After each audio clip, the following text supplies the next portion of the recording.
Alors, on va aller voir la palette des liens, parce que les images qui arrivent dans InDesign, elles sont liées. Donc, menu fenêtre, lien. Je détache la palette par son onglet ici. Voilà la palette des liens. Alors, vous n'avez peut-être pas les informations qui sont déployées, donc vous avez une palette des liens qui ressemble en fait à ceci, sans doute.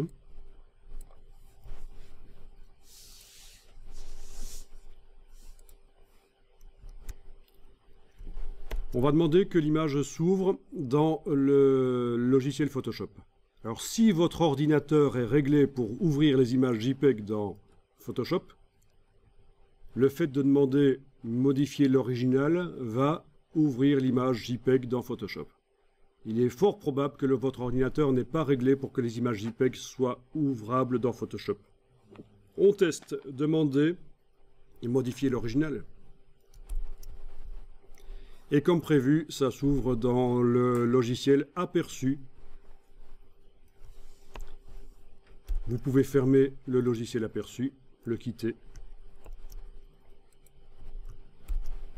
Alors, deux solutions. Soit vous demandez, vous forcez, il y a plusieurs solutions, il y a trois solutions. Soit vous forcez l'image à s'ouvrir avec, modifier avec, et vous allez chercher votre Photoshop. Pas Illustrator, Photoshop j'ai dit, voilà. Ça c'est la première solution, vous forcez l'image à s'ouvrir dans Photoshop, malgré que les images JPEG ne sont pas prévues pour ça. Sur votre ordinateur, je veux dire, c'est pas configuré comme ça.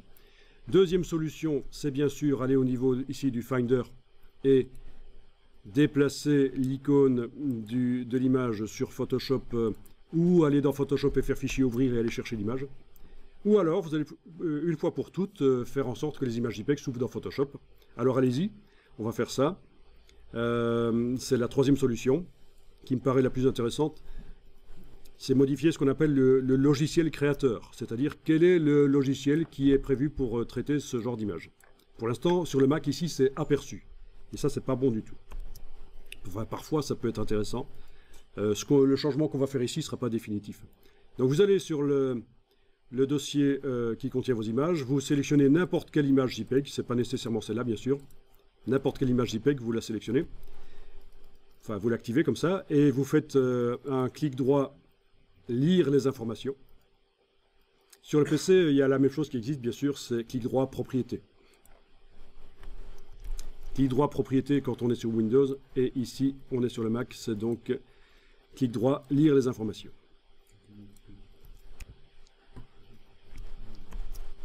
Et ici, vous avez ouvrir avec, et vous devez décider d'ouvrir avec Photoshop. Voilà, les images JPEG vont s'ouvrir avec Photoshop. Vous pouvez cliquer sur tout modifier. Et on vous demande, tiens, voulez-vous vraiment modifier tous les documents similaires afin qu'ils s'ouvrent dans l'application Photoshop? Je dis oui, continuez. Voilà.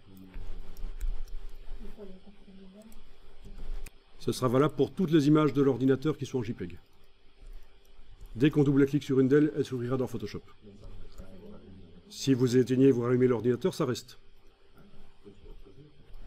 Oui, mais jusqu'à ce que tu changes à nouveau, en fonction du travail que tu veux faire. Parfois, c'est intéressant que les images JPEG s'ouvrent dans Aperçu et pas dans Photoshop. Ça dépend de ce qu'on veut faire. Ben oui, pour certains boulots, je préfère l'ouvrir dans un petit... Bon, alors je retourne dans InDesign. Et je demande maintenant, menu de la palette lien, modifier l'original. On va voir si ça s'ouvre dans Photoshop. Normalement, ça devrait s'ouvrir dans Photoshop plutôt que dans Aperçu. Oui, Photoshop se lance. Bon, que ça marche. Bon, c'est une bêtise, mais c'est important quand même. Ça permet de pouvoir changer le fichier propriétaire de certaines images, de certains types d'images. C'est important. Ça peut faire gagner du temps. Voilà, ça s'est ouvert dans Photoshop.